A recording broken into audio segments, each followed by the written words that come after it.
Hello there, and we are live. See ya, ladies and gentlemen. It's another one. It's a post-game show, yeah. And this post-game show is a special one. Arsenal versus Manchester United. That lovely matchup. That we just finished and that we just had. And you know what? Yeah. See, this guy is no stranger here, yeah. This guy, yeah, is one of the most amazing persons to me on this net Arsenal, because Arsenal, Arsenal, Arsenal. Come on, Arsenal, come on. see, yeah, see, everyone is getting excited already, yeah. But I just want to introduce the main guest here, yeah. Is a Manchester United fan. See, this guy was one of the first. In fact, it was the first top tier guy, out there to actually help me and grace my show. So it's all love for this guy, And even apart from that, he has come here as a friend of this show. I go to his own channel to show him some support too. He's shown me massive support. So you guys, yeah, don't be too hard on him because his team lost today. Just soak up everything and just listen to this man work today. It's no other person, ladies and gentlemen, than Mr. Omondi Juma. Welcome to the show, brother. Hey, it's a pleasure to be here. I mean, the circumstances maybe not so cool for me right now. It's like I feel like I'm surrounded by a pack of hyenas. It's a trap. There's no way out. Me, studio, where's that button? But Tony, you're always so friendly to me. You're like a brother to me for life, because your personality, you're warm, you're kind. And you deliver great shows. You're going to grow. You're going to go be big on this game. So really, it's a pleasure for me to join you on your show. And guys, make sure you tune in and subscribe to the channel because this is where it's at. Tony Claude. There's a lot of Arsenal Fan TV channels out there. I mean, it's really competitive out there. But I deal with Tony Claude. I'm sponsored by Tony Claude. And he sponsors me as well. That's what we do. It's one big community out here. So regardless of the circumstances, I'm just coming off getting my arse tanned by Arsenal Football Club, my team. I'm here to represent in good company. Thank you very much. Yeah, that's Omondi Juma. You know what? Yeah. See, yeah, guys, go right now and see, yeah. OregonGoon, you have to go subscribe to his channel right now. I know it's a Manchester United channel, but of course, if you like football, you have to go there and just subscribe to that channel. See, yeah, you too, Wilson. I need you to go to this guy's channel. Just shout out that channel first of all on Monday. Shout out that channel. I want them to just go right now and add up that channel right now. Guys, we are the Manchester United. Well, sorry, let me rephrase that. We're the Man United agenda. And obviously, we support Man United, and the agenda is Man United. But it's all football. It's all football community. That's why I'm good friends, like brothers, with Tony here. And it's a respectable game. We're not tribal. We're just here for the love of the game, love of the sport, and building a big community here, which is better than Sky, BT, all these big channels. Let's do our own thing. Let's do it, man. And Wilson, make sure you go and subscribe to that channel immediately, please. Absolutely. See, you know what? Yeah, I have one guy here that has a lot. See, if you see this guy when he's doing his analysis, spotless, perfect. See, yeah, it's not a person than OregonGoon. Big ups to you, my brother, from Oregon, Portland. My brother, you're welcome, man. Thank you very much. I love your content, love your show. We've been chatting a lot on Instagram, and I'm just happy for the invite and get on as much as I can. I have my own YouTube channel, but I don't do anything like this. I play some games on there and mess around. So I come to support you and watch your games too. Yeah, it's pretty easy when you're on semi-pro FIFA and you smash teams 10-0. Exactly. But no, I appreciate the opportunity and pleasure meeting everybody. And I've definitely seen some familiar faces. I've seen Big Wilson before out there. So I just can't believe that we fucking did it today. That we fucking did today, right? No problems. Yeah. We'll see. We'll go straight into that. Wilson, see, yeah, another guy who is coming to the show. See, me and him will be working together, across most platforms and across most shows I have on this channel. See, he's not a person than Wilson. Wilson Iwane, you're welcome to the show. How you doing, people? I'm absolutely, I've lost for words. I've lost for words. I'm absolutely delighted. We totally deserved. I have to say, it was a fantastic game at the Emirates. fantastic game at the Emirates between both teams, but it just came down to who. I mean, it came to who wanted it. I mean, both teams went for it. It's just our quality made the difference. I felt Arteta's substitutions made the difference. We all know what happened in the first half. In the first 10, 15 minutes, we started well, but we just went into a lull. It just wasn't a great first half, and Man United just caused us a few problems, and Thomas Partey gave a ball away. What was he doing? He gave that ball away. But you know what? Yeah, before we get into that Arsenal, into the Arsenal character first, of course, we have a Man United fan here, and of course, it's the special guest I have here. So, Omondi Juma, take us through that Manchester United game. Break it down for us. We have all night. Break it down for us. Tell us what you think about that match. And again, let us know where you felt Arsenal won that game. What happened? Just take us through your thought process and how you're feeling right now about that game. Tony, don't ask me them sort of questions. I'll be here all night talking. I think I want to incorporate the guys here with the comments. I've been talking. I've done a watch long. I've done a reaction show. Let's break down really quickly. Let's just put it this way: enough respect to the managers. This is like grandmasters of chess or two black belt dons going at it. It was a spectacle. It was great to see Arsenal and Man United going at it at a top level again. Magnificent game. All right, as you saw, this is part two of, I thought it was going to be part two of our killing spree, because not many teams been able to take you on. You are divine. You are an expert at your attacking play. You're just like a mini Man City, but with youth and enthusiasm and young, motivated players, and that's what makes you different right now. You could get 100 points this season the way you're going. So you create overload. You overload in the midfield, bringing these inverted fullbacks into there. You can do that. You can afford to get away with that because you've got such good players, such well drilled, and everyone's designed to know the system. And you've been walking through teams. Liverpool come along, you deal with them. Anyone come along, you deal with them. You're walking through teams like they're not even there, and you don't have to worry about the back foot. On Monday, I think your audio is shaking. I think something's wrong with your audio. Let me. I think maybe it's your microphone or something. Could you check it out? I'll come out and come in again. And come in again. Yeah, exactly. Yeah, I think there's something. Did you guys hear it? Yeah, it was a bit shaking.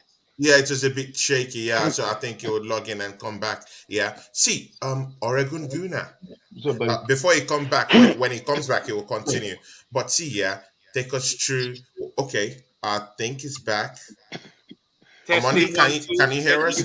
Testing 1 2. It's okay. Right. Yeah, please continue. Forgive me. So, as I'm saying about your attacking game, it's really as you look at the Premiership is one of the top leagues in the world football at the moment, and you're able to sort of walk through teams with your attacking play. This is one factor that you're extremely good at. Whereas I think our system's better than yours based on the previous game we played at Old Trafford, because we're good at a variety of different plays, whether it's defending, whether it's the counter press, whether it's like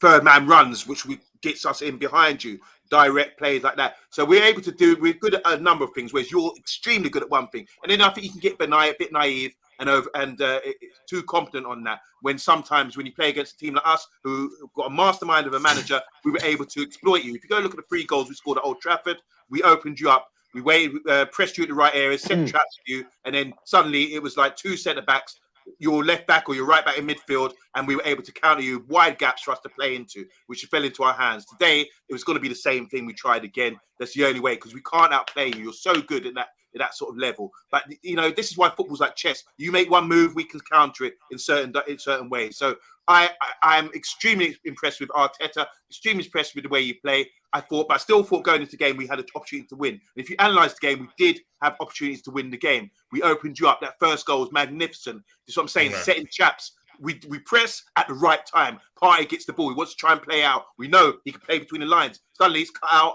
He gets nuts. He's in on goal. Your centre backs didn't close Rashford down, and he shoots and scores. That was a great goal. And obviously by then we should sort of compose ourselves, sit back. Within the space of 5 or 10 minutes, you scored, and it was an error. From our part of things. I can break down every single goal if you want, but I want to incorporate everyone else. So the main thing I'm saying here is styles counter this. It's like it's crazy out there what I'm watching, and I'm just consumed with football right now after seeing that magnificent game and everything else. And I'd love to hear what everyone else has to say about it, and I'll come back in because I've got so much to say. I don't want to sort of hog things up. Just to summarize, I just want to say Arsenal are great at one thing going forward, but sometimes by doing that, you leave yourself exploited sometimes at the back. That's what we did today with the counter press and pinching you at the right time to score our goal, and with the second goal as well. What did we do for second goal? Who scored the second goal for us? Martinez. That was Martinez. Oh, yeah. Martinez. They call him the butcher, literally. The butcher. Last point. So for us, what we showed today, Newcastle, the only side that got a point if you didn't even score, 0-0 at Highbury, at Emirates. I'm showing my age here. So today, what we did, we resisted you for periods of game. In the first half, for example, last 15 minutes, you said you were lackluster. I thought it's just we got our foot on the ball and been able to push you back and force you back. You didn't engage us. You notice you didn't engage us high up. We were playing on a halfway line with our defenders. You didn't engage. You said, come into our half, then we'll bite you, you know? So it's real tactical, slight variations from what we saw at Old Trafford. But let's go into that discussion and over to you guys. Yeah, bring me back. Yeah, exactly. See, Omondi has just taken us through, what his thought process through that game. Yeah, OregonGoon, you're the next person in line. Yeah, see, when that goal came in, we knew what the culprit, and it was no other person than Thomas Partey. He's had very, very good scintillating. In fact, he's had a great season. Let's just put it in that way. He gave up that ball in that way. But you know what? Yeah. OregonGoon, take us through the importance of why it was very, very necessary we got back that goal immediately, at least in the next 10 minutes after they scored. Why was that goal very important? And does that show you the level of the mentality these guys have right now in this team? Yeah, the mentality was fantastic today. We've seen them scrap games and get 1-1 draws, 0-0 draws with teams like Fulham and Southampton and so forth over the last season or two. Today, you saw all the fight in all the kids today. I think it was there. Thomas Partey obviously didn't have his best first half. Second half, I thought he was much better, a little more controlled, defended the back four pretty well for the most part. But I think for that goal that are you talking about the Rashford goal, the first goal? Yeah, the first goal, it was a mistake by Thomas Partey. He just gave up the ball in the middle of the park. Yeah, and of course, when you make those type of mistakes, Rashford can punish you. And he did that in the reverse fixture. It's in his wheelhouse to do that. Right, and we don't see Partey make those mistakes that often. That's why it's a bit forgivable. But I think Juma was right. They were pressing, and we had the first 10, 15 minutes. They had the last 15 minutes of the half, really, last 20 minutes. I thought Rashford was going to score. Sorry about that, guys. The team, no problem. I thought United were going to score a goal, and if anyone, it's going to be him. Mistakes happen, but we came back, like you said, with a vengeance, and that goal really gave us the momentum, but it just didn't kind of kick on, in the second half like we wanted to, even after Saka's goal. Was Saka's goal first? Or was it nketiah? I was so excited. I forget his score. It was nketiah, that flying header. Goal. Saka, Eddie, right. There was also times in the first half, I think that Eddie wasn't in the right position. He was a little bit too far back. I felt the middle was wide open at times, and it gave Martinez and Varane all day to kind of just clear balls out of there, send them out wide to Luke Shaw. I think a few times if Eddie was just positioned a little better, we could have probably punished them a little more. But the thing is that he was in the right place at the right time when it mattered most. So that's the thing. He didn't have his best game, but he was at the right place at the right time. Poacher's goals. What can you say? What can you say about that? He wasn't brilliant today, but he was brilliant when he needed to be. Yeah, Anthony Herbert in the charts. I sent it to you on Instagram. Check your Instagram. You should see the links down there. And please, you can pop in. See, of course, you've heard OregonGoon Willson, and of course, you've heard Omondi also. Yeah. See, nketiah. This game was very, very important for nketiah to at least score a goal. You know what? Yeah, Arsenal have responded in the transfer window, bringing in Trossard, who can play across the four areas in that striking positions. Tell us why it was very important that nketiah could should actually give a good account of himself in this particular game because of that person called Trossard who has scored at least he scored against 4 different oppositions in terms of the traditional big four last season. This season, I think he scored a hat trick against Liverpool. That's how deadly he is, and he's sitting on the bench. And then Nketiah knows he ought to get those goals up today. Has that guy done himself a big favor today? Wow, wow, wow. What a fantastic game at the Emirates between both teams. As I said before, I felt in the first half, first 10, 15 minutes, we started well, but we just went into a lull. What was Thomas Partey doing? He gave the ball away in a dangerous area. Rashford scored a great goal. You can't deny that. And then we have to give Arsenal a lot of credit. They've shown a lot of character and grit to get back into the game. Great header by Eddie Nketiah, by the way. And then I would have taken 1-1 at half time because that psychologically affected Arsenal in a positive manner. If we were 1-0 down at half time, we would have been panicking. But we didn't panic in the second half. I felt in the second half, it was crazy. It was like wave after wave after, particularly the last 20, 25 minutes. We pinned Manchester United back so many times. And I felt Arteta's substitutions were the right ones. Let's be real. I have to say Ben White, he had a really rough time.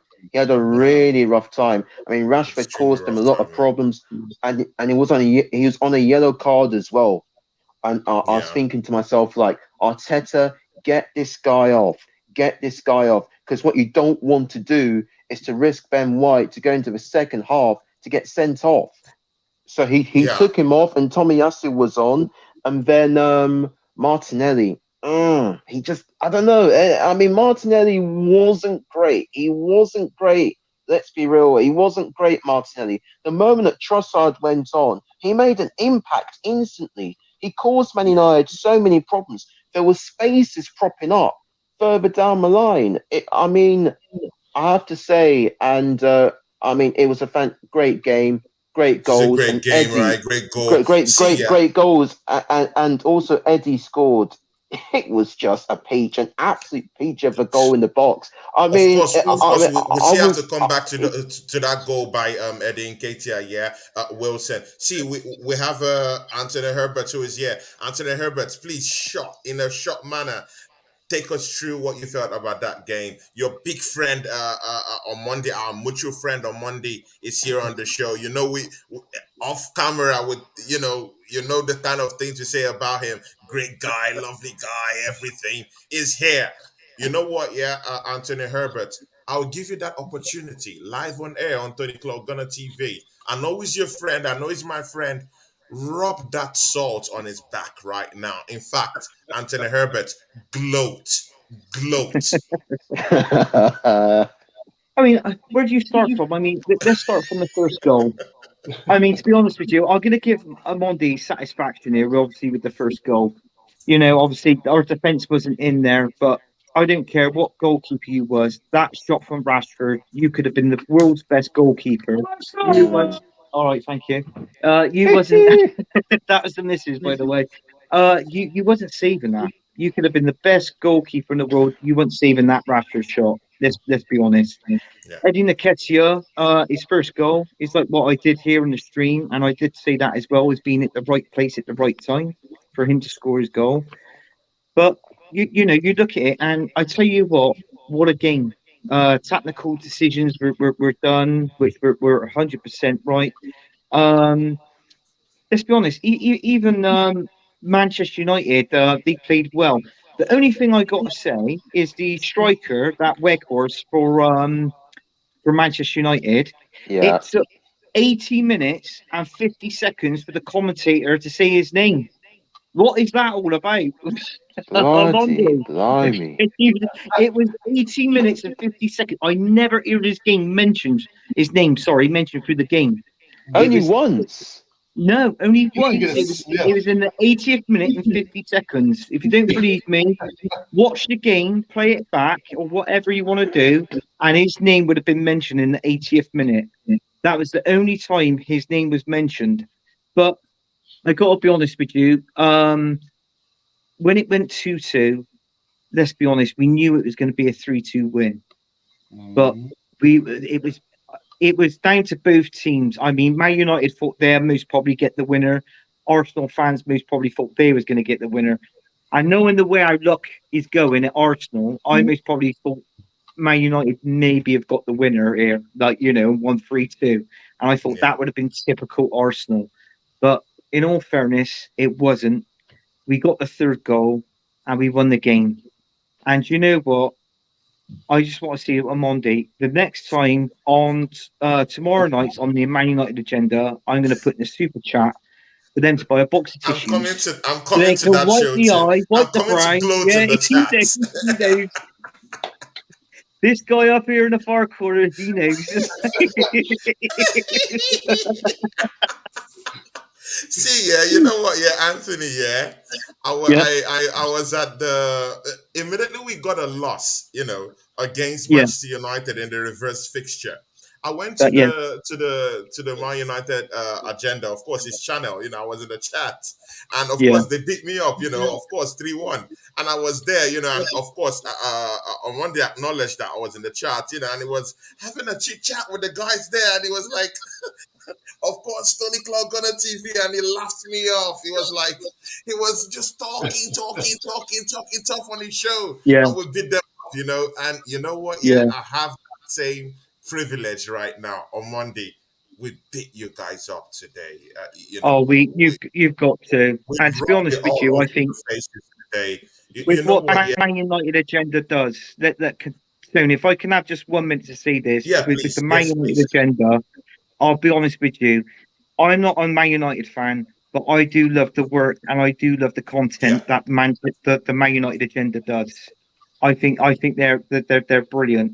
And also, I was on your show the other night, and I said to you backstream, Tony, you need to go right on the quiz with Omondi. He's the quiz master. Right? I've been on there. My brother's been on there. You need to get yourself on there, team, right? And do Arsenal proud. You need to.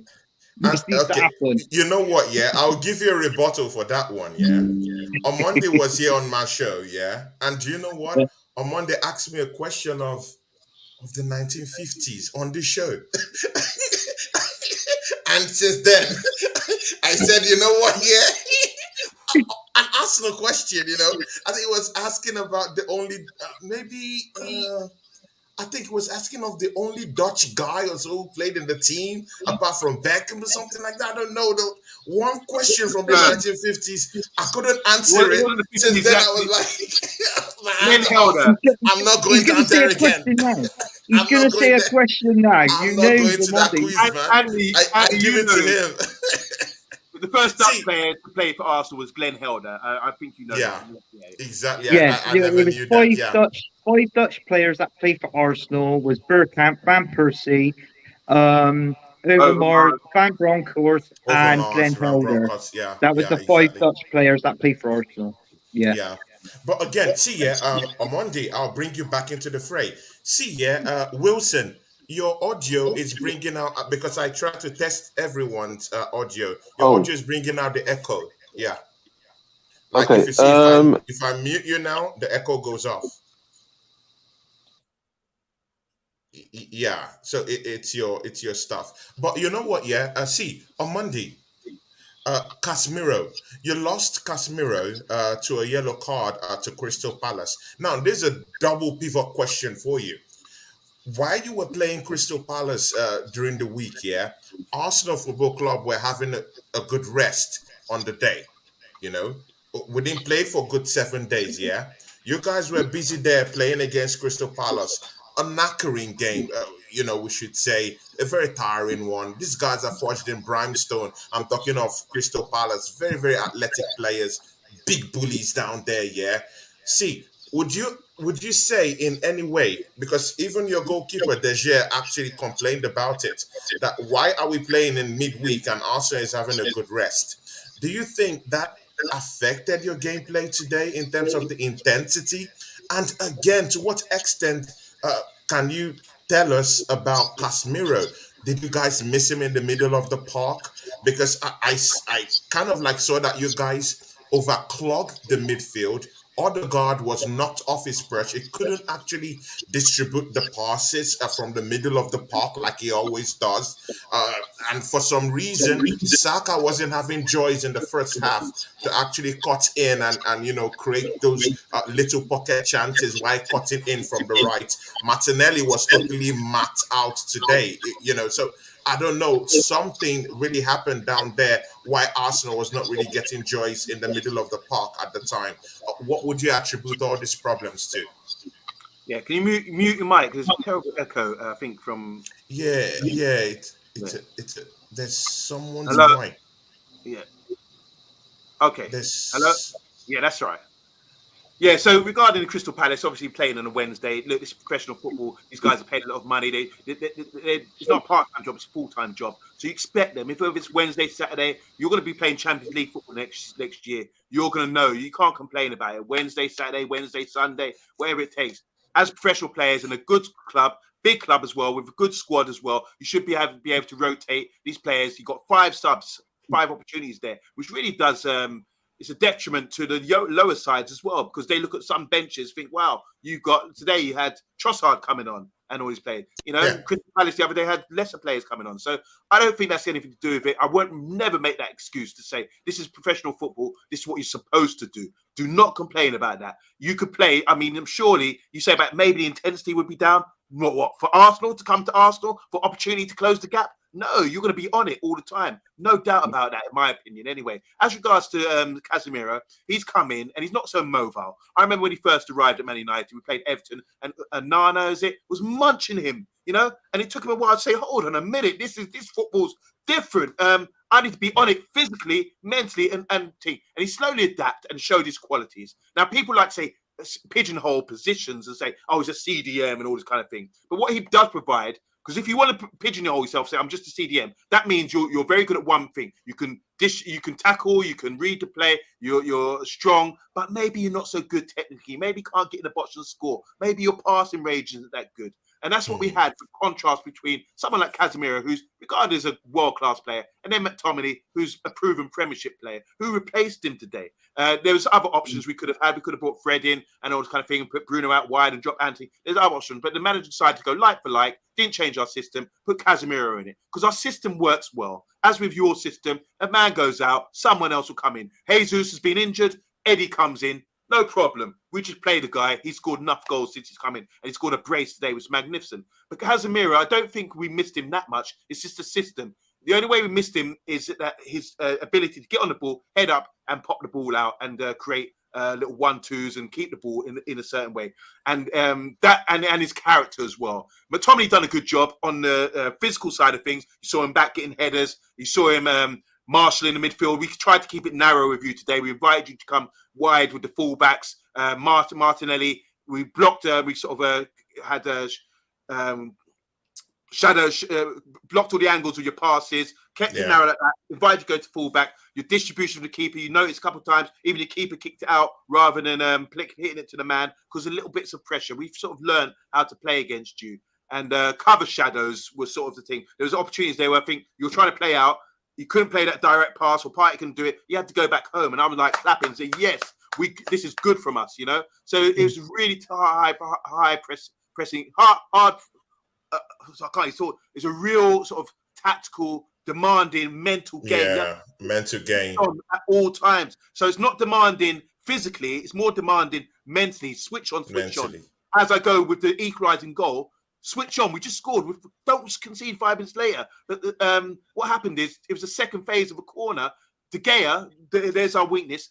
Couldn't distribute the ball properly. It's gone out to the right back, who Wamsad got at his feet, and suddenly got Martinelli in his face. Bam, right there, pinched the ball of him, led to a corner. And in the second phase of the corner, who's on the back post at left back? trying to look after Gabriel, and then he realized that Eddie's there as well, and then he's trying to watch the ball, and he's trying to watch the line as well. It's too much overload for Wan-Bissaka. Too much overload, yeah, exactly. Yeah? So suddenly, he's like, right, I touch tight, I'm going to touch Gabriel. Right, he's the big man. That's the one to look out for. Eddie's there as well, but I'm also going to look across the line, always waiting for the ball to come in, and suddenly Eddie, smart guy, fox in the box, peels on the blind side, ghosts him, gets inside, and scores a brilliant goal. We have to give the guy credit. What the fuck? He switched off Eddie for 4 seconds. 4 seconds. That's it. And that's the mental demands that these games need. So when you talk about Casemiro and the intensity and all that kind of thing, the intensity is lot up here. Switch on. And so people say, oh, Wan-Bissaka, he got Martinelli in his pocket. Hell no. It's Martinelli played it smart. All right. He couldn't get much change out of him, but he made him work and ran him a couple of times and do whatever. The difference is, major difference, when Trossard come on, Martinelli, majority of the time, was wide. Trossard kept in the half space. He picked up half space. So suddenly, Wan-Bissaka had to pick him up narrow, and that left the overlap. And suddenly, this guy who was magnificent guy, Shevchenko, had the overlap, and he got a lovely ball, dinked him from the left-hand side this time. Really well worked. Because of the half space. And that's the half space is a major thing in football right now where you can kill teams. A player in the half space will kill you. He's running at you like that. What are you going to do? He plays out wide, and then there's no way. It's not Wan-Bissaka's fault, but she got doubled up on. And then you ended up leading to the goal. So, and then there's so many little minute details that lead to a win. And at this sort of high level, I would have been happy with 2-2. But congratulations to Arsenal Football Club, because in the end, the pressure told and we didn't hold out. Good and okay. See, OregonGoon, you've just heard what Omondi said. But you know one thing I picked out for a question for you down there? It's that guy, he mentioned his name, Zinchenko. See, Zinchenko is that defender, that comes in and help us out in the midfield area when it makes those dashing runs to actually clog the midfield for us. That's when, because Arsenal, we keep a very, very big high line, and Zinchenko is that block when Thomas Partey goes a little bit forward, and Xhaka this season, he doesn't really play in that defensive midfield role again. They've changed his role in the team. He now advances forward most times with those deep dashing runs. He made those runs all game today against Manchester United. Zinchenko was that guy that was just down there to just plug that midfield together. Started distributing the ball because Odegaard was even nowhere to be found in the game at times in that game. See here, what's the difference between the high line Arsenal kept with Manchester United in the previous game? We get a very dangerous high line. What's the difference with this high line that we kept today and scored lots of goals today, unlike the other one where we scored only a monster of one goal? What was the difference today? Well, I think we were a lot more pragmatic the way we attacked the game today. We played the high line, but it wasn't as high as it was against Tottenham. We took a step back. We were able to look around more, and it gave that gap, like you mentioned, Zinchenko, to get in there and support Xhaka and Partey when they were too far up the pitch, right? Zinchenko's passes today were spot on. He was passing balls, 45-degree angle balls, splitting defenders. It was sublime. He to me was my man of the match today. I know Eddie got the goals, but Zinchenko's passing today was immaculate. And him, it turned into a 3-4-3 at times, right? Because Zinchenko was so far up the pitch, you could almost say a 3-1, 4-3, right? I mean, the formation changed so much during the game, but Zinchenko was pivotal today. I was pretty excited when he came in, but I wasn't over the moon that we brought him in, because I thought, well, he's just a fill gap for Tierney when he gets injured. He's playing better than Tierney. Tierney's our guy. He gets up the wing, can dish the ball and overlap, but he doesn't cut inside as much as Zinchenko does. And I think also because he's not told to do that by Arteta, he tells Tierney, stay out wide, be the support role for Martinelli, while Zinchenko was just supporting every midfielder who was up the pitch.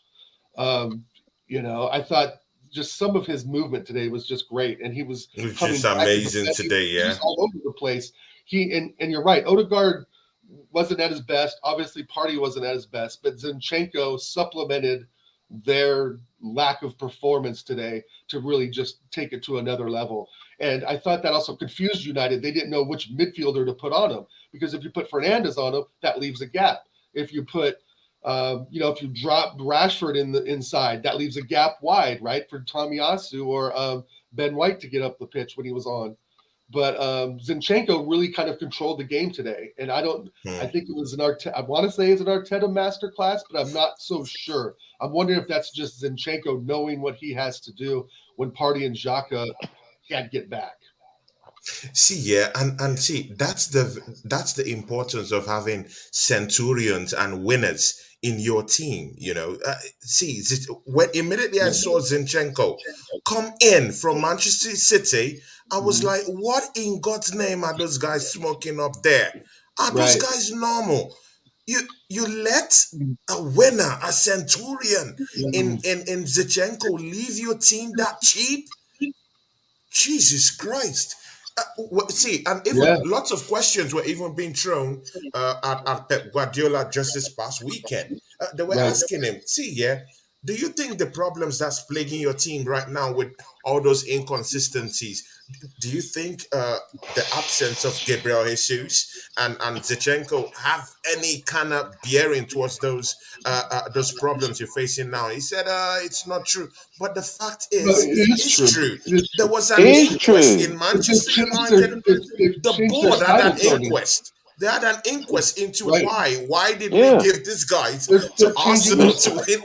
The 5 points clear right now. When you buy someone like Holland, you have to change your style because all their goals were coming from midfielders.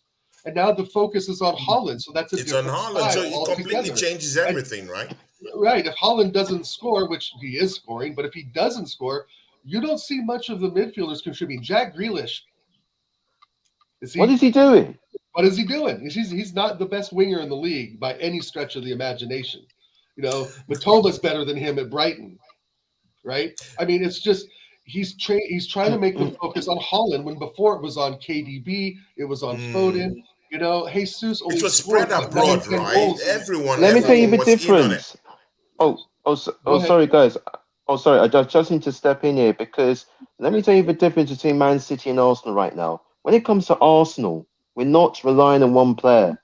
Correct. The goals are spreading throughout the team. The problem with Manchester City is they are relying on one player, which is Haaland. As soon as he doesn't score, the other midfielders and other players in the team are not chipping in. That's the difference right now. And that is the reason why we're 5 points clear. It's down to our mentality as well. That is what it comes down to. Nothing else. As far as I'm concerned. There's times I see City looking lazy. Their midfield looks lazy. It looks like they dish the ball to Holland and they sort of ease back and just let him do it. And it just, obviously, you guys all know, it just doesn't work that way. Their midfield looks a bit lazy to me.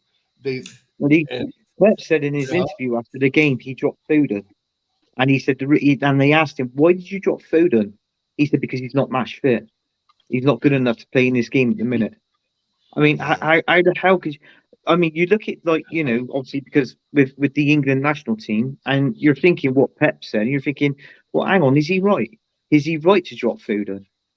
I mean, we all know that Foden is a class player.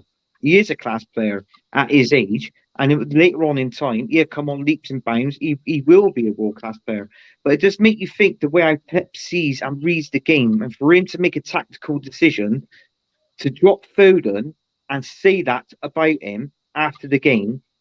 Do you know what I'm saying? It does make you think. But I mean, to be honest with you, I don't know why he dropped Foden. I mean, the last lot of games he played. But again, you also have to remember that Foden is not only the casualty in there, and of course, you do know Pep Guardiola is this kind of guy that always continually demands perfection. He's a perfectionist. And all these guys that have all these perfectionist kind of ideas, they want perfection when you come on that field of play. I'll give you an example. Kai Walker. He's having a dwindling season right now because there's that guy at that back who is very, very strong. There's a young guy from their youth setup. I think his name is Joe Lewis or something like that. A young kid. This guy's energetic. Rico, thank you, Yeah. Rico Lewis, great guy. The energy he brings into the table, and even Pep Guardiola in an interview, he was saying, you know what, yeah, this guy's played against Liverpool. He changed the game totally when they played some other big wigs. I think maybe Chelsea, and in some other games, he played quite well, and when they asked him that question, he said, you know what, yeah, there is no excuse. This guy has to play. It's better than Kai Walker for now. He has to have a run into that team. But you know what, yeah, this is not a Man City show because we're going to Yeah. win that league. I'm that biased in this. On Monday, I know you can laugh, but man, we're winning the league. See, yeah, on Monday, yeah, when you came to the show the other time, and I told you that Arsenal was going to win the league, you laughed at me. I still remember that hearty laugh. If you see the way Omondi was laughing at me, oh my God. Even when he was talking, he was laughing hard. Can I He didn't want to justify show my it because he reason? didn't want to make fun of me. Just But my he what was did they laughing do? hard. Omondi, are you laughing now? You can't be laughing now. And see on Monday, because I know you like boxing quite well, yeah, and you remember this. It's a very, very historical talk, trash talk, among boxers. Definitely, you will know it when I say it. On Monday, who's the donkey now? Who's the donkey? Yes, Tony, yes, Dad. On Yeah, Monday, yeah. who's the donkey now? That's in case maybe anyone doesn't know. That's the famous guys, words of I've just been Derek done. I've just been done. Chisora. Derek I get that. Chisora, when he just was add, fighting quickly. against Dillian White in the second fight with Dillian White. Yeah. Omondi, you wanted to say something? I don't have a glass to dash at you, so I'm going to try and reason with you here because I'm on my back foot here, definitely. Bit like our defense today. So you talking about intensity from Pep, what he wanted from his players. That's why I suggested Arsenal couldn't win the league. You become like, it's been 18, 19 years since you won a league. You always seem to fall apart. You look at your record in Champions League, Bayern Munich, we beat 8-2. There's always that seems to be that crumble there when it, in good position. So naturally, it's like the annual drop is going to happen at some point with Arsenal. Even when Leicester won the league, you were in contention maybe to really seize the day because there's an opportunity there when all the other teams were a bit off and the thing. So this season we're seeing the same where Liverpool a bit off, Man City are doing a little bit of a transition. Both Liverpool and Man City, who both got 90 points, which is magnificent in the Premiership. They've taken a little drop off, but you can see the difference. Liverpool's drop off means they're down sort of almost a mid-table. Man City playing Rico Lewis or bringing in Palmer, all these guys, youngsters, which is a magnificent transition. It's already been done. Their drop off is only minute, in that respect. So there's the difference there. But he wants intensity from his players, and that's what he's seeing at Arsenal. He was very complimentary to Arsenal. He said, "Oh, Arsenal are magnificent. Don't know how we can beat them." All this kind of thing. Because really and truly, you got that intensity. I thought that was mind games. I thought that was mind games. I think he was playing mind games. No, I thought it was mind games as well. There's truth in there. There's truth in what he's stating.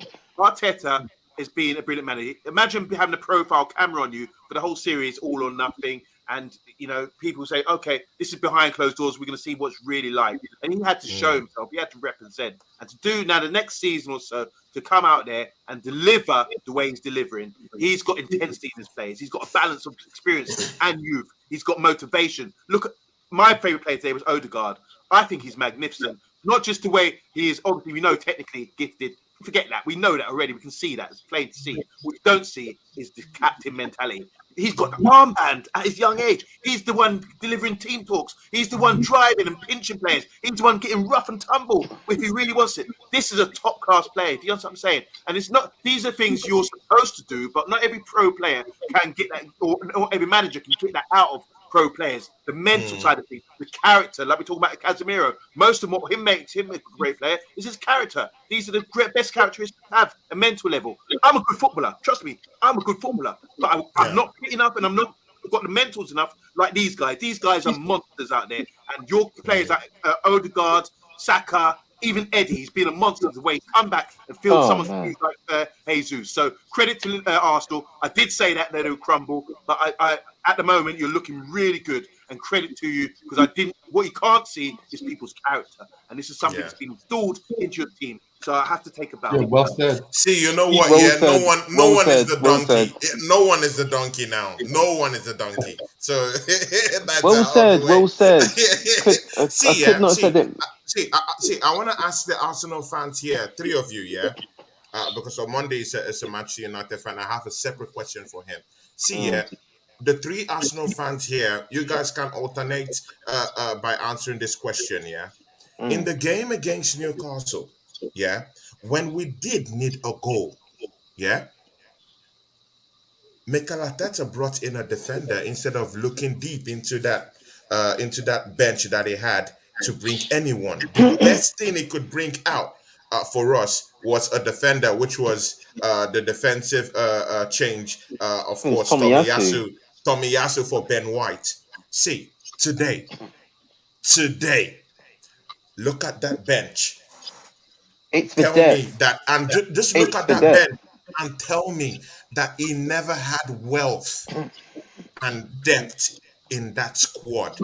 See, yeah, three of you, just let me know, what did you think about that squad in depth right now? Do you think we have enough to fire us through the season right now? When you look at that bench, Emil Smith Rowe was on that bench.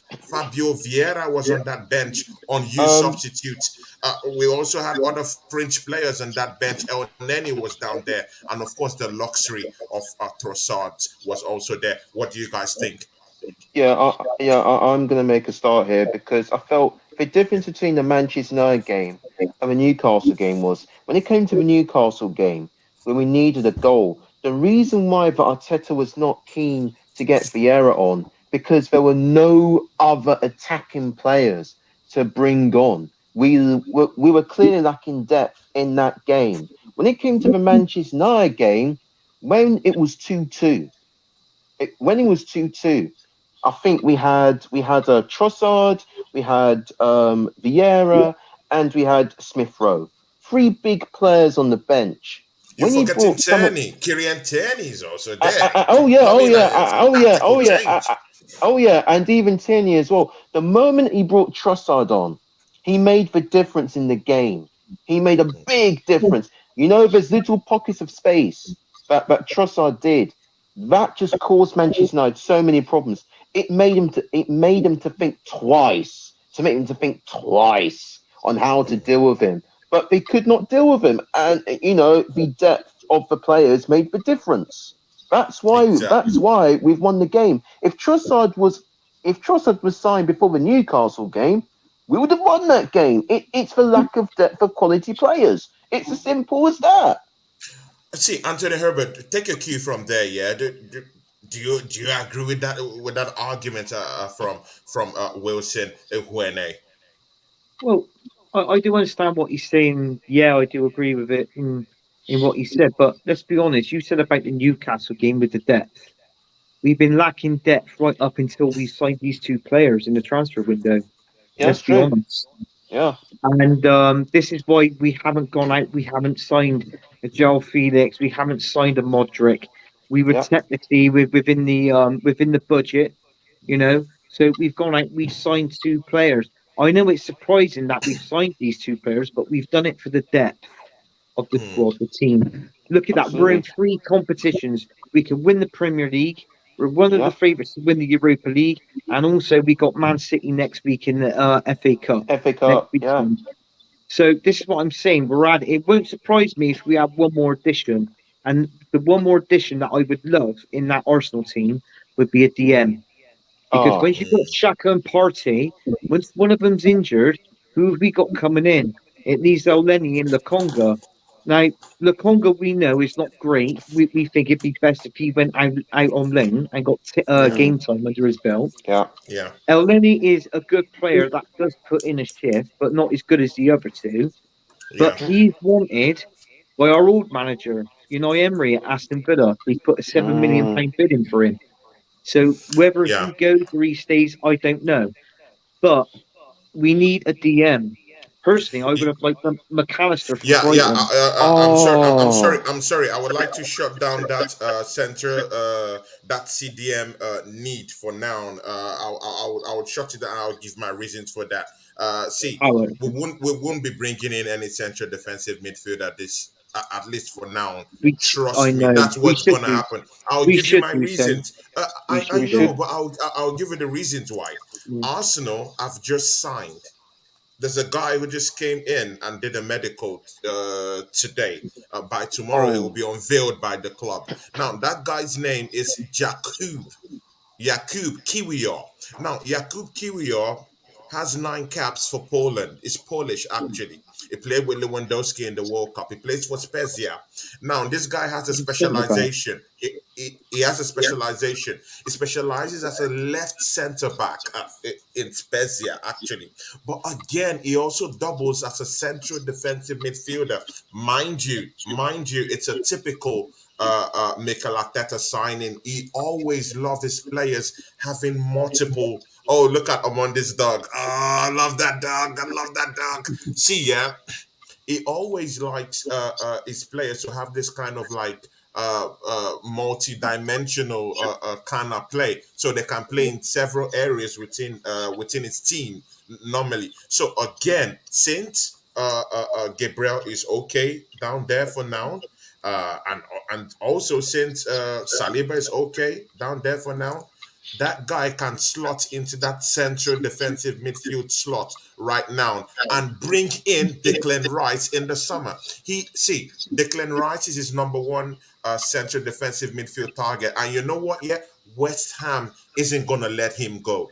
Trust me. Anything you see in the news is just babash. He wants to bring DeclanRice. He likes DeclanRice. And of course, DeclanRice wants to come down to Arsenal, but he cannot make it right now. He can only come after the summer. So that's why this guy coming from Spezia, will be unveiled tomorrow, can come in and help in that central defensive midfield area for now. So that's why I'm shutting that down. It's not going to be possible. Mostly with the signing of Jakub Kiwi or coming tomorrow. Yeah, So it's just, yeah, um, OregonGoon. So what did you think about the squad depth? On the bench. Well, I mean, it's definitely enhanced with Trossard for sure. Mm. I'm glad we signed him. He wasn't my first choice, to be honest. My first choice was JoaoFelix, but I wasn't going to turn away Trossard at all. Yeah. The depth there, the Conga needs to be out on loan. I don't know why we didn't put him out on loan, a couple weeks ago or even in the summertime. I just really think he's just probably just not good enough yet. And El Neni, I just like Anthony says, he makes a few lateral passes it backwards, could score a 20-yard goal, but he's really not good enough either. We need to replace El Neni. I think if we can sell him on and get someone in and like Kiwikor, Jacob Kiwikor, I don't know much about him, I don't know. Jakub. I don't He's know what called to say about him, Jakub right? Kiwior. Yeah, I It's don't know much Polish. about him. So anyone with a Polish thing, all I know is Lewandowski. Right? So Yeah. from Poland, but I don't know if he'll be a DM. I mean, I really don't. I read the article that he can play that. I don't know if he plays that in Poland or at Spezia, but I think he's He plays that. He doubles. He plays that in Spezia in case maybe Okay. there's an injury to their defensive midfielder. He Yeah. slots in there easily Okay. for them, and he plays quite well for Spezia. Hey, if that's what's going to happen, I'm all for it. As long as it's better than Lukonga and El Neni, then I'm good with it. But I also Yeah. see him as a center back to fill in for Gabriel on Carling Cup games, FA Cup games, right? And we'll see True. what he can do in the Europa League. Exactly. We've got a lot of games ahead of us. I agree. So I Yeah, still think I that totally agree. Lukonga could go out on loan at the end of the month. I think Yuri Tillemans still has a sign up to come get me with a sleeping bag at the Emirates, just waiting. I mean, I think that deal's kind of dead in the water. I think it's dead. I think think Mikel it's Arteta dead. wants to go for DeclanRice. I think it's going to go for Rice. I think He's it's going gonna to go go for for Rice. Rice. I think It's the Rice. summer He loves Rice. I Rice. would be surprised if he brings him in, but if he brings him in, of course, it'll probably be at the end of the month, right? At this time, and we're practically at the end of the month now in a week. I think the depth is there. You're right. Like you mentioned, we have ESR back. We have Tierney, ready to fire. It's not looking too bad, but I It's think not looking it's too bad, right? It's looking a lot better. time to go. It's time to go. Nothing personal. Like Anthony says, he does a job, but that's about it. And we just need more than that for a title challenge. And we need more for that clear Europa Cup win, guys. Let's not forget about that. If we get a good draws, I think we can progress to Europa League. I don't want anything less than a semifinal. I really Great, don't. good. No reason why, and I don't want to change it, Tony. But the depth looks good. You know, obviously Trossard is a huge influence. Lukonga and Nelly, their time is up, and I think we can do better. I totally agree. I totally agree. See, I'm back to my special guest. And see, Omondi Juma. You know what? Yeah, since you're here, it would be good to pick your brain on all these things that's really going on with Manchester United right now. You know what? Yeah, I'm not that kind of guy that would just, whip you with the canes, for losing the match today. I won't make fun of you, because you're my big brother and I love you so much. But see, Omondi, many people, even before this matchup, they were already saying that, you know what, Manchester United, they're back. They've not lost a game in like about 9, 10 games. Putting them on that pedestal for the trophy in itself. I just putting them in that conversation. But right now, where do you think Manchester United are right now? Because I think with this loss, it's bringing sort of like a reality check to all those title credentials and title conversations right now. Where are you guys in that conversation right now with this loss today? Okay, so we're halfway through the season, and we're 11 points behind you now Yeah. regarding the title. We're comfortably in the top four. Other teams have dropped off. Chelsea, for one, who stole Mudryk from you, would have been a great player. I watched him the other day. He looked really exciting. So He looked where would good. you He be? looked good. I He don't did. want to, as you say, look, I don't want to look at one defeat and say, "Oh God, we've been murdered now. That's it. It's over." You can't say that because it was life and death towards the end. We were going to get a point. Just one sort of lapse of concentration, one great substitution, and a substitution made a difference mentally. We had to sort of suddenly switch on and deal with a different proposition with Trossard coming in from a different angle, and that was the difference maker. Otherwise, it would have been a 2-2 draw because we neutralised you in a lot of ways where we were there. We were 1-0 up. Well, and as Oregon was saying, we could have got to half time at 1-0. That would have been made a world difference. So it's just minute details which changed the course of the game, and 3 points. You start the game with a point. We ended up going 1-0 up, and then we didn't manage it well. As you know, with our record, we've gone 1-0 up many times and not lost games. We've won every game up until Palace and this week again. No excuses to be made. At Highbury, at your ground, high flying Arsenal, there's nothing to be ashamed of, and I don't think it's going to dent our confidence in the slightest. One thing I would have said, if it was the reverse and we'd gone there and beaten you, then the whole of the Premiership might have thought, "Oh, here we go, Arsenal. Let's see how their character is, how they get over this." But remember, it's only one loss. We've only lost one. If we would have beaten you today, it would have been only one loss. You'd have to deal with it. This is part of the league. Do you understand what I'm saying? You're going to face City 3 times now. You might lose one of them games. Should it dent your confidence? Should that mean all of the past work that you've done this whole season, all of the training drills, all of the consistency, all of the homework the players are doing, all of the great things you're doing on and off the pitch, does that mean it goes away from one defeat? It doesn't. I'm pleased with Manchester United. At the start of the season, all of the fan base said, after what we've been through, give the manager about 2-3 windows to get it together, and then we can start talking about top 4. We're in the top 4. We're exceeding expectation, so we're happy. And lose at Arsenal to a last-minute goal where you can see it was the fans. On Monday, will top four. Will top 4 be a big achievement for your team this season? Will top 4 be a big achievement right now for you? Would you take it? We have to put things into perspective here. We, at the start of the season, we were said 3-4 windows, a couple of seasons before we can start being consistent in the top 4. We've seen this manager come in June and completely transform us, giving us a system of play. It's been miraculous how he's changed it and turned it around, where we are now talking about we could be title contenders at the start of the week. Obviously, we've had the draw and the defeat. That's dented it a little bit, but we're still going to keep going. If you listen to what the manager says, he's talked about the mistakes, which we have to clear up to go forward. It's mental and the system's good, which shows system's good. We've weaned out players like Ronaldo who weren't really beneficial for us. The same way you weaned out a Banyang and Ozil, if weren't good enough for the morale, for the team, for the base. And you can see the rewards of that. Players are flourishing now, and the system's Yeah. flourishing. So I'm really pleased. Yeah. I'm glad we lost. But if we lose 4-0, there's been an inquest. I'm not going to have an inquest by losing by an odd goal last minute. My life and death. To be honest Yeah, with you, Tony, exactly. I think it's Man United and Newcastle. They're fighting out for third and fourth place. That's where it's going to finish. Man United third, Newcastle fourth, or Newcastle third, Man United fourth. That's the only way it's going to. But Manchester United, it's like what I said. You're Man United fans. If there's any Man United fans watching, including Omondi, it doesn't make a difference. You will finish top 4 this season. That's a fact. I agree. That is a fact. I agree I because take- every I other agree. traditional team that should be jostling for that position are all faltering right now. They're all in a disgraced position. Exactly, And Tony. even, see, mind you, there was a so-called game that they played yesterday called the Battle of the Mids. I hope everyone heard about It was Can we just have a good absolutely laugh dire. about that? Honestly, guys, it was dire between Chelsea and Liverpool. It was dire.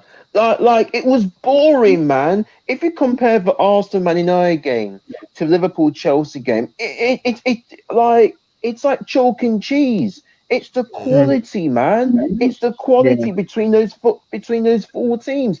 And the only reason I have Manchester United and Newcastle in the top 4 simply because they've been more consistent than the other 2 teams, and the other teams are faltering. Tottenham are faltering. Liverpool. Well, I mean, Liverpool are in a defensive crisis at the moment. They're a shambles at the moment, and then we got Chelsea. I mean, those teams are well off the pace. It's as simple as that, really. Exactly. I will need to go to the second to the last question of this program because I'm targeting on Monday. He might have to go soon. OregonGoon, yeah. See, this is a simple question. Do you think Manchester United is going to qualify for the Champions League spot? That top 4, do you think is going to go for them? Before I go to the last question for everyone. Yeah, for sure. I think they can even pip City. I do. I don't think. Okay. I know that's a stretch. I know that's a stretch. But if Holland doesn't score, where are their goals coming from? Ooh. Right? I think they can. See, OregonGoon is cooking. It's cooking, guys. It's cooking. If we beat City, that changes things a lot for United, right? If we beat a lot for United. And another thing, Tony, look at our schedule for February. It's fantastic. Leicester City. I think Bournemouth may be in there. I mean, please don't mention all of them because on Monday is looking at us and like, oh my god, guys, there's a lot of games to be played. We're looking at it like, oh my god. 0 teams in the top 10 on our schedule for February. 0. We should be winning all those games. We're going to win all the month of February, baby. Yeah, exactly. It's like what I said with this Man United team saying that their striker they signed that Weghorst. If I was a Man United fan, I would not judge him on his goals, how many goals he's going to score. Judge him on his work ethics and what he can produce and what he can bring to the team up front and creating stuff around that midfield, the attacking area.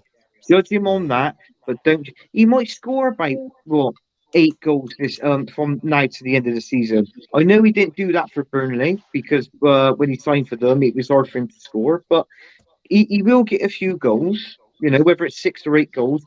But please judge him on his work ethic, his work ethics, not his goals. That's all I'm going to say on that one. I'm judging him already on the decision to join United. Well, today's game, his name didn't pop up until the 80th minute and 50 seconds, which he was against a better team. I'll let that slide, Omondi. You know me. But in the other games, listen, judge him on his work ethics. Don't judge him on his goal tally. That's all I'm going to say.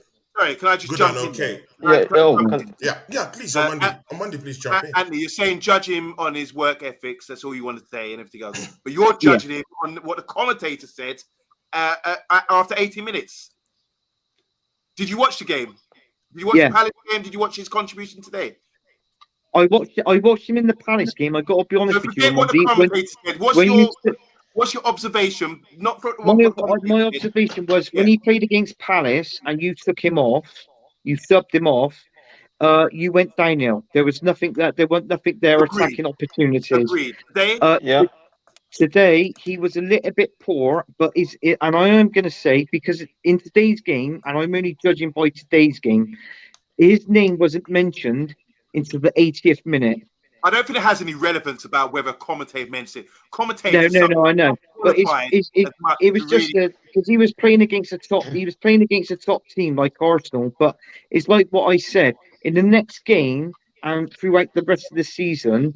If he scores goals for you, that's great. But judging more on his work ethics and what he provides for the team, I think his work ethics. I think it'd be good, better than his goal scoring. That's what I'm saying. So I think, do you know what I'm saying? He should be judged on his work ethics and not his goal tally.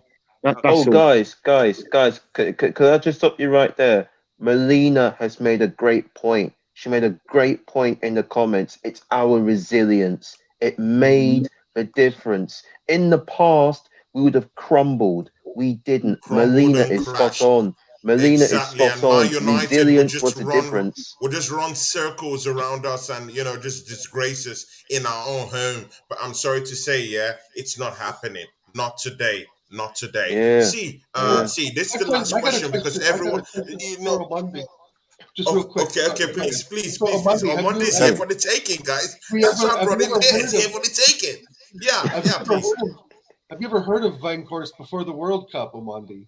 Of course. I know. Yeah, of course. He was decent. I know about his career in Holland and how he's brought up. He's 6'6". I'm 6'6". I like big strikers that play on the ground with his feet, that kind of thing. So it's great. He's not a marquee signing for ManUtd. He's someone who fits the bill for what we need right now. And if you saw his contribution, as he's saying, as Anthony was saying there, his contribution is valid. It's good for the team. If you see Martial, he's a converted striker, doing the right thing, peeling off defenders, getting defenders to peel off, so there's someone can attack the space in behind. How many times did Bruno make that blind run in behind where the keeper nearly brought him down early today? That's how we play. So with Weghorst, we pin down 2 defenders already. Whether he drags them over that side, he's going to create chances. His hold-up play is really good. It's one touch. I don't know if you saw when we were breaking, his little flick on to Bruno went to play. Oh, yeah. And he was pretty invisible. I didn't see it today. Like that. So there's a lot of things that people don't. I'm not saying unqualified, but a lot of unqualified people. Score goals, 2 goals in 20 for Burnley, all this kind of thing. Now you're not seeing his contribution to the game. This guy can do a lot. I'm a centre back. I don't want to be set up against that guy. Obviously, he's not got the pace to get in behind today. But if you would have took him off, because everyone's saying Garnacho, get Garnacho on. But then where's our outlet? Who's going to hold up the ball? Because Saliba's just going to move from me and wait. So there's a lot of factors there where I think Weghorst is a very qualified signing. And who's more qualified than Ten Hag, who's been following him since he was 16 years old? Oh, really? I learned something new. Guys, Omondi's cooking. It's cooking. Jollof rice is cooking. Omondi can write this. See, guys. He's done it for Wolfsburg as well. Guys, Omondi just cooked right now, But you know what? We have to go. We have to go. But we have a last question for everyone, before we go. On Monday, we answer the question last because our special guest, and of course, a Manchester United fan. I will start from you, Wilson. Then it will go to my big brother, Anthony Herbert. Then to go to my very, very big friend now, OregonGoon, and then to go to Omondi, who would close the show for us. So, this is the question. It's a 2-in-1 question. The number one in this, in this series of questions is the match today against Manchester United. Is this a win of statement for Arsenal Football Club today? Was that win this came out of at the Emirates Stadium today? Was it a statement win? And again, with this win, do you think Arsenal should actually say it's our title to lose? So remember the question and give the answer. Make it short and sweet. I believe the title is Arsenal's to lose because we've got momentum, and secondly, we're in great form as well. We know exactly what we are doing. Our resilience and character showed time after time after time today. Times against Fulham, times against Tottenham, times against Manchester United today. Our resilience and grit showed. If we continue to perform like that, I believe we will win the league simply because of our grit, our fight, and our desire. Simple as that. Oof. Guys, I don't know about you, but I love that answer. Yeah, I really love that answer. See, my big friend Anthony Herbert, a member of this channel, you know, see, Anthony Herbert, was this a statement win for Arsenal today? And again, is this Arsenal's title to lose? Are we winning the title? Is it in our hands? Roll it. Yeah, I think Arsenal could win the title, but I would like one more player in the transfer window. It is Arsenal's game title to lose, but people saying about this game against Manchester United, let's not forget the North London derby against Tottenham at White Hart Lane. Mm, We beat them as well, so that was a main key in the factor as well. But listen, if I was a Man United fan and I watched this game, there was more. I believe with where they played Manchester United, there was much more positives than negatives in this game, and mm. and you know, and that's my Mm. opinion. But you know, it was a good game. We was in for a cracker. I had a few beers when watching the game. I'm not going to lie, but you know, and yeah, it was a good, entertaining game. I think it was one of the best games, obviously, we've played against Manchester United in a Oh while. yeah. So, but you know, I think we should all enjoy it, whether you're Man United fans as well. Take the positives out the negatives, but there's more positives in that Man United team, and also the Yeah, player that was missing today from Manchester United when they beat us 3-1 at the beginning part of the season. He wasn't a Manchester United player, was he? He was at Real yeah. Madrid. Let's just remember Oh that Oh. my as well. God. So I Anthony know Herbert Mm. is cooking. It's I am cooking. cooking, Omondi, I hope you're and hearing it. steering, Ooh, ooh, but I ooh, just ooh, want ooh, ooh, ooh. but even though That's we like an won, Alabama sauce barbecue, my brother. It's but cooking. even though It's we cooking, won, guys. even though we won, Cooking. I want to give Man United a fair shout in there Mm, in this game running. yeah. See, Yeah. another person, OregonGoon. Thanks for coming down here today, my Thank you. big friend. You know, I always have good chit chats with you on Instagram. Great guy. I love your person. Thank you for coming to the show today. But you know what? Thank Just do your last job here today. Tell us, you. it's this Arsenal's title to lose? And again, this win against Manchester United, was it a statement win? This was a statement win. I think all the hype around the game has talked about it being a statement win for both teams, right? It would really put a dent in our trajectory, and it would build United's confidence up to push City for second and even push us for first. This was definitely a statement game, and it was one of the better United Arsenal games I've seen in a long, long time. People have talked about the 8-2. That was several years ago, and that was a completely different team made up of about 7 subs. So let's not talk about the 8-2 anymore. That's done in the past. That was a completely different team. We're a different Yeah. team now. A couple more reinforcements and we'll be even better. We are going to win the league. We're going to win the league. I don't see us bottling it. I see us dipping. We're going to dip, right? It's never a straight shot. It ebbs and flows. But I don't see, if Man United draw 2 games and we win those, it's done. Man United cannot draw any games. The City can't draw any games. Of course, we don't want to draw any games, but we have some flexibility now. We've gotten over the humps, and February is cush, baby. We're going to win the league. It's our Here, league. here. Yeah, yeah. I just want to Uh, say, Tony, it was once upon a time. I think it was going back a couple of months ago. I think it may have been brought bad luck because I think Omondi lost a bet. And look, he kissed the badge one day, and he's like, he did you? kissed this badge. Are you Right? serious? He'll tell Are you. you He'll serious? tell you. Wow. He'll tell you. Omondi! Oh no! I thought Omondi was one of the last Oh custodians of. no. Jesus Listen. Christ! Amondi, Are you Amondi, kidding me? Amondi was a man. Amondi was a Omondi, man of his word. no. Amondi. Am I right? He was a man of your word, and Yeah. he did. I had a bet that we'd finish above you last season. I was honourable, and I said I'd wear my Arsenal shirt and kiss the badge, and I did that. It's out there on. Oh my God! Really? Omondi kissed the Hey. badge. Big man. Jesus Christ, guys! Welcome to the club. See, yeah, Welcome to the club, Omondi. this Welcome to the club, man. expositions only happen on Tony Gunner TV. You see, I never knew I would hear ever that this man here on Monday, would ever kiss an Arsenal badge. God, this is not happening. But you know what? Yeah, Anthony Herbert, thanks for pulling that off. Yeah, against this guy, That's okay, mate. I because just have to he mention it. really loves Amondi this guy. knows that Really he knows loves I don't Manchester mean nothing United. by He it, breeds but he's just Manchester United. a little laugh. See, on Monday, I would like you to close the show for us. But again, just tell us, do you think this was a statement win? At least talk, at least maybe look at it from the eye of from third person eye, because you're a Manchester United fan. Uh, do you think this was a statement win for Arsenal? And again, do you think Arsenal will go all the way and win this title this season? And please close the show as a gesture and honor to you, my brother, for coming down here and chopping it up with this Arsenal fans, not being intimidated by all of us and look at us like a pack of wolves ready to swallow you up after your loss today.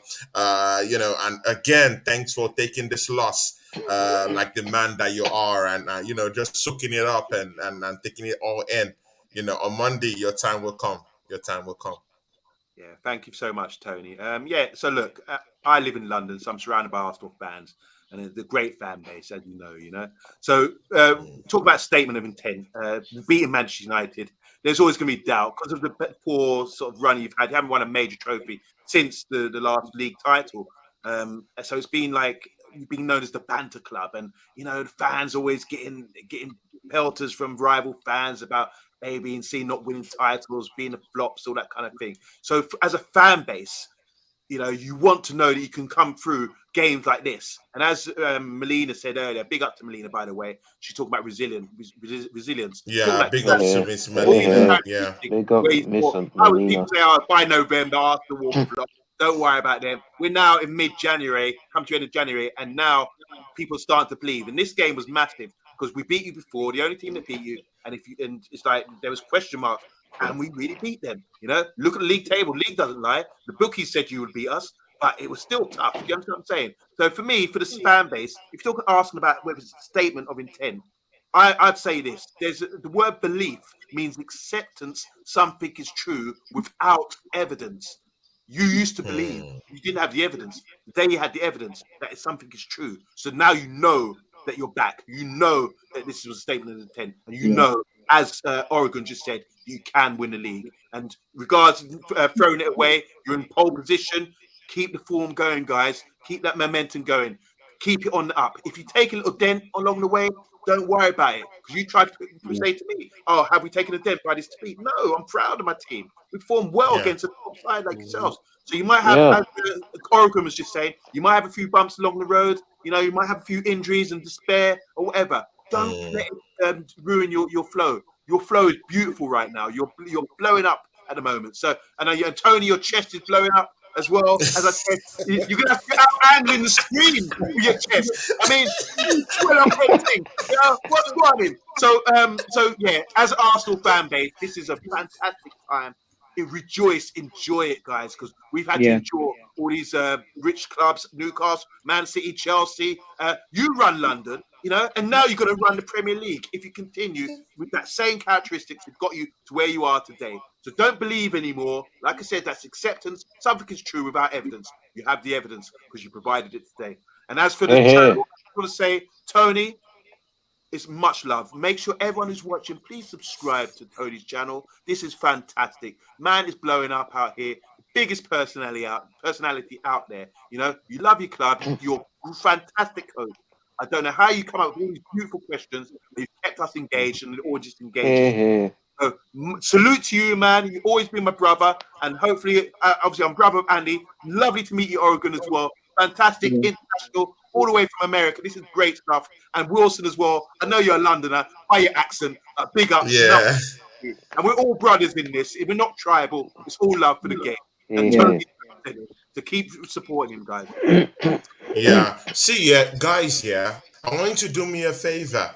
Please go to the please, can you shout out your channel on Monday, please? Let them know. I don't want it to be, to come from my mouth, because I'm an Arsenal faithful. I don't want to talk about your. That's